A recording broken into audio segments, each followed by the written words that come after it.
My mother loves her grandchild after all. That's why she bought such an expensive gift for her as a school entrance present. My mother-in-law, who was a money grabber and a habitual daughter-in-law snob, had been out of touch with me. Then all of a sudden, my mother-in-law gave my daughter a brand new bag. My husband is very happy. Perhaps she wants to improve this bad relationship. With that thought in mind, I took the bag out of the box. "Wow, a pink bag! Give it to me quickly!" My daughter shouts happily. The next moment, I took the bag to the kitchen and set it on fire on the stove. The fire quickly catches on, and the bag begins to melt from the edges. "Mom, what are you doing? That's my bag!" Hey, what do you think you're doing? My husband rushes to his daughter, who screams. He quickly puts a wet towel on the bag to put out the fire. My mother went out of her way to buy it for our daughter. What in the world have you done with it? My husband's face turned red, and he yelled at me. But I told him in a calm voice, "Did you see what's in the bag?" What? My husband looked at me with furrowed brows. I strengthened my tone and said again, "Just take a good look inside it." My name is Emily. I'm a 34 years old married woman, raising my daughter Lee, who turned 6 this year. My husband Benjamin and I came together through a somewhat unusual circumstance. I was originally a sales representative for a large company. One of the office clerks at one of my frequent clients was Sarah, who would later become my mother-in-law. She offered me a cup of tea whenever I came in, and before I knew it, we became friends, calling each other Sarah and Emily. And then, one day, she said to me, "Hey Emily, would you like to meet my son? I raised him with pride. I'm very proud of him." That's how I was introduced to Benjamin. He worked for a prestigious company, but he was gentle and not used to women. But that made him sincere, and I liked him. After that, we started dating very quickly, and since we were both of the right age, we decided to get married right away. Sarah, who is going to be my mother-in-law, is a good person, and Benjamin is perfect. We would be happy. At that time, I was innocently thinking like that. But it wasn't until 3 months into our marriage that I began to feel a sense of discomfort. We put all of our salaries, except for each other's allowance, into a shared account. We agreed that we would pay our bills and save from there. I was doing just that, but all Benjamin has to put in is $1,100 a month. Considering where he worked, I would have thought he was getting more than double that. In disbelief, I decided to ask Benjamin about it. "Hey, Benjamin, isn't the amount of money you bring in every month too small? Is it possible that you're keeping a secret debt from me?" No, it's not a debt. I promised my mom I'd give her $1,500 every month, so... Huh? Benjamin's story went like this.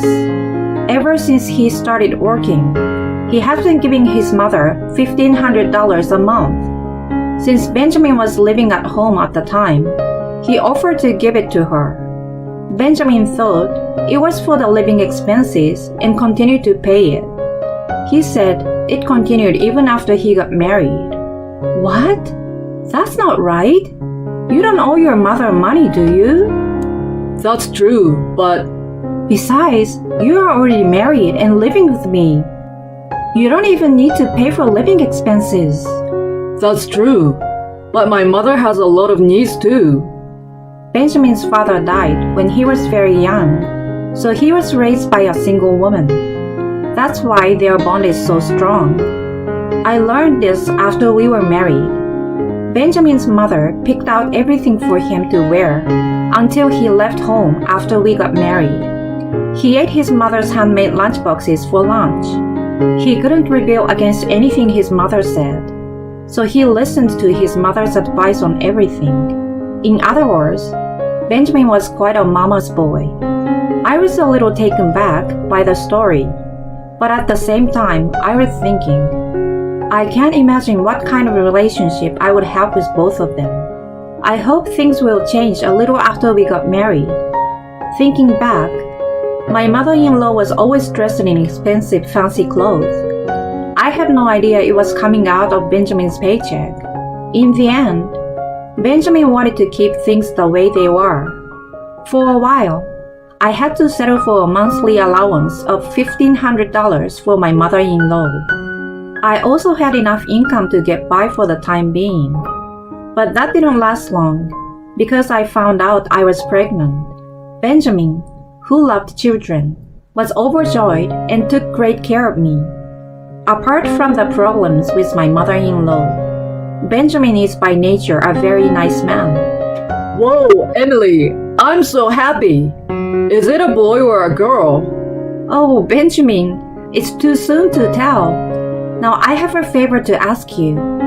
What favor? I want you to stop giving money to your mother. I won't be able to work when I'm pregnant and have the baby. And raising the baby, we need all the money we can get. It's just not enough. I see. Then Benjamin got an impish look on his face, thought for a bit, and said, I understand. We need to start raising our children. I will put all the money in the house instead of giving it to Mom. So Benjamin started to put his entire salary into the family budget from that month. Sometime later, my mother-in-law paid a surprise visit to our house. How are you, Emily? I came to talk to Benjamin today. My mother-in-law smiling.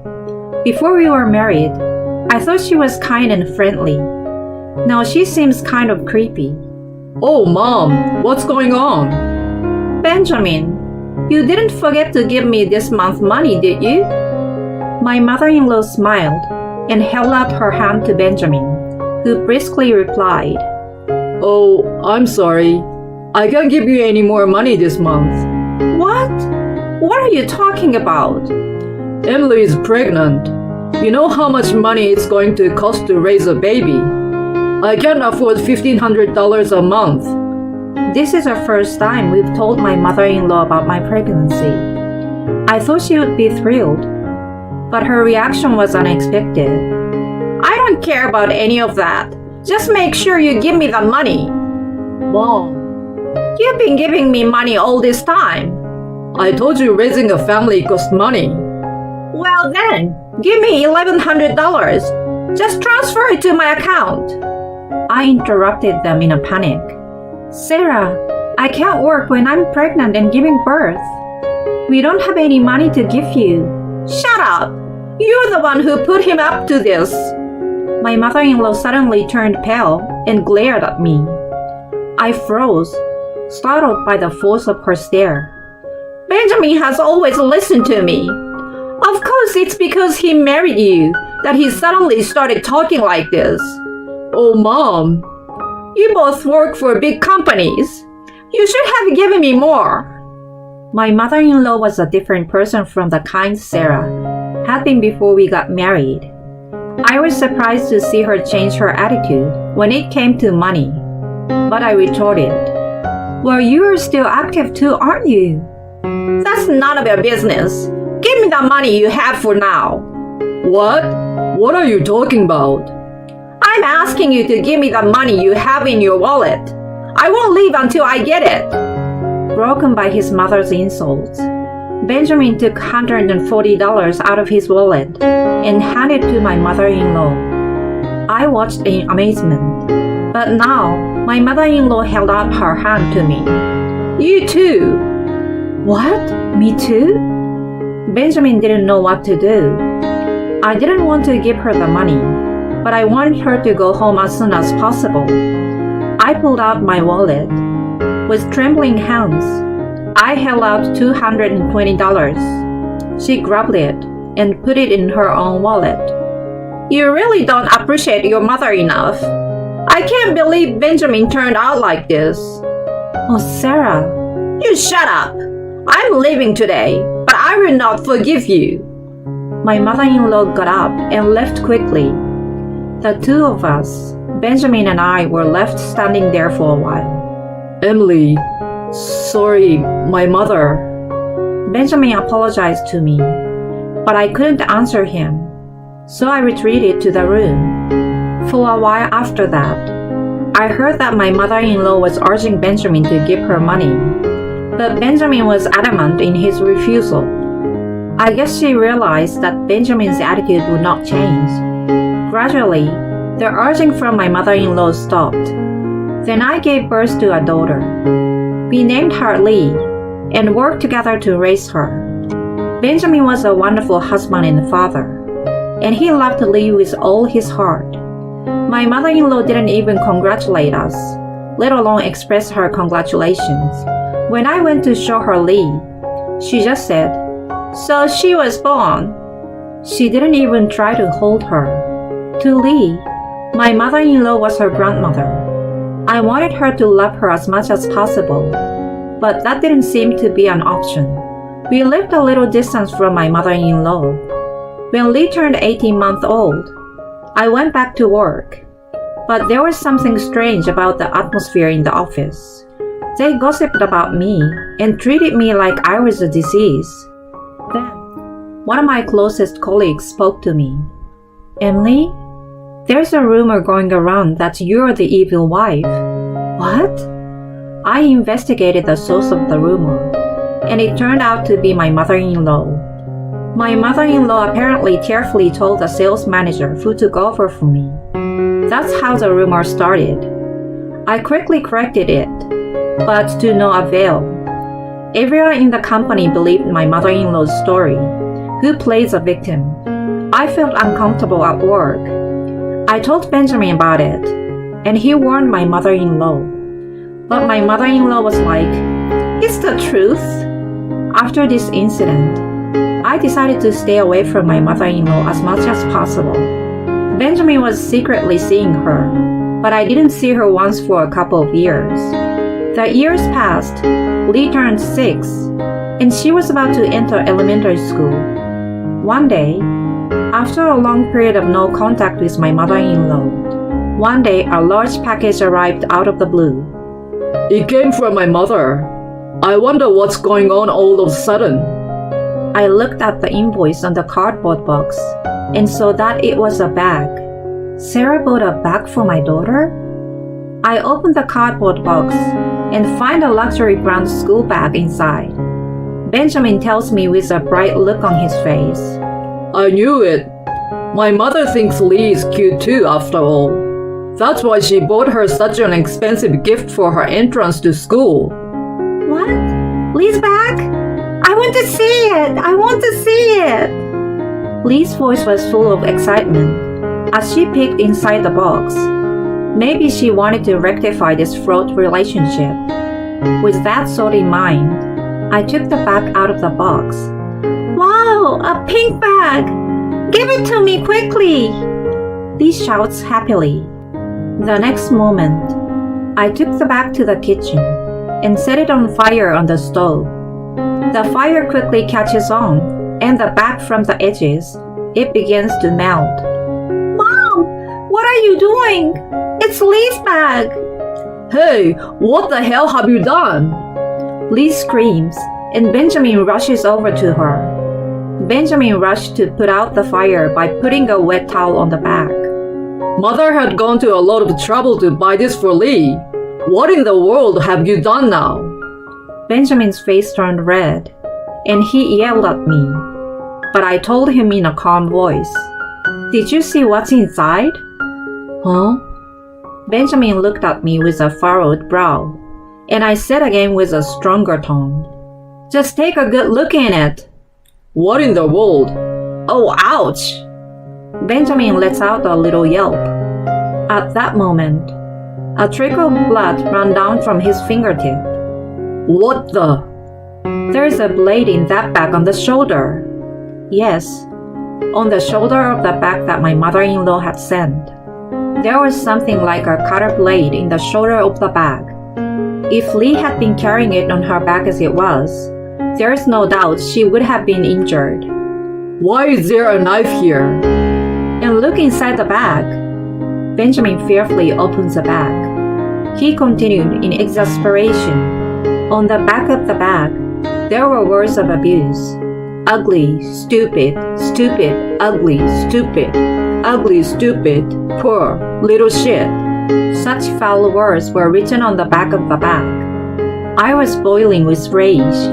If she wanted to harass me, that was one thing, but to try to hurt my little daughter's feelings, I can't believe she would try to hurt my little girl's mind and heart. What would Lee think if she saw this? All you can do is burn it! I screamed through my tears as I hugged Lee. Benjamin is slumped over with a half burned bag in his hand. Benjamin, say something! At that moment, he just threw the bag down and headed for the front door. Hey, Benjamin? I'm going to my mom's place right now. Wait a minute, I'm going too. I left Lee with my parents. Then Benjamin and I went to my mother-in-law's house. My mother-in-law seemed surprised by our sudden arrival. What's the matter with you guys? Mom, what's with the bag? Benjamin asked quietly, and my mother-in-law laughed. What do you mean? It's a school entrance gift. Don't be silly, I yelled. With a knife in its shoulder and nasty words scribbled on it. You call that a school entrance gift? What? Oh, you already noticed. Did the kid cry? I was hoping to see her cry. I looked at my mother-in-law in disbelief as she said without a care in the world, Sarah, what did you just say? I don't like the kids, you know. If it wasn't for her, Benjamin would still be giving me $1,500. The $360 he's giving me now isn't even enough. I looked at Benjamin, surprised that he was still giving money to my mother-in-law. Benjamin bit his lip and looked frustrated. Then my mother-in-law pointed at me and continued, You are the one who started all this. I made him marry you because I thought you'd give me more money. But instead of more money, you've given me less. You're still talking about that? I want you to take the kid and get the hell out of my life. Give Benjamin back to me. The next moment, Benjamin, who had remained silent until then, shouted, Don't say another word! Shut up! In contrast to his mother, who looked at Benjamin with a curious expression. Benjamin's face was bright red, and he was shaking. I've been trying to keep Emily and Lee out of harm. I've been giving you money every month. What did you do to my precious daughter? What? Benjamin? I can't imagine how hard Lee would have been if she had seen that bag. I can't imagine what she would have gone through if she had carried it. I'm getting out of control with rage just imagining it. Hey, what are you talking about, Benjamin? You should love me more than that little brat. You should be loving me, your mother. Don't be silly. You're disgusting. Of course she's more important than you. Benjamin's words seemed to shock my mother-in-law. Oh, did she ever think that Benjamin really loved her more than me and Lee? I looked at my mother-in-law with a chill down my spine. My mother-in-law turned pale and muttered, Benjamin, that's ridiculous. The only family I have is Emily and Lee. You're not my family anymore. What? I'm cutting you off as of today, and I don't ever want to see you again. Don't say that, Benjamin, please. Emily, you tell Benjamin to reconsider. My mother-in-law, her face a mess of tears and snot, came running up to me. I shook her off and told her, I will never forgive you, and you will never be a part of our lives again. Don't leave me. Emily, let's go. Benjamin took me by the hand, and we left the place, leaving my mother-in-law screaming. After that, my mother-in-law and Benjamin really cut their ties. We moved to a place where my mother-in-law didn't know. At first, my mother-in-law was persistent in contacting us, but after Benjamin blocked the calls, then she stopped. This is what I've heard, that my mother-in-law was buying brand name stuff behind our backs. She couldn't forget the admiration she got from everyone when she wore them. She spent all her money on brand name items out of vanity and greed. Even after we stopped giving her money, she was unable to lower her standard of living. She started dipping into the company's money a few years ago. When it came to light, she was finally arrested. She's now behind bars for embezzlement. Of course, we never went to see her. My mother-in-law was buying all kinds of brand name stuff behind our backs. She became a money hoarder and even tried to harm our precious daughter. She lost her family and her life of luxury and became a criminal. What she thinks now that she has lost everything, I will never know. With the arrest of my mother-in-law, the misunderstanding of the evil daughter-in-law within the company was cleared up. I managed to get things back to normal. I bought Lee a new pink bag. She happily carried it on her back and happily goes to elementary school every day. From here on, I want to spend every day in peace with my precious family. That's all I can hope for now.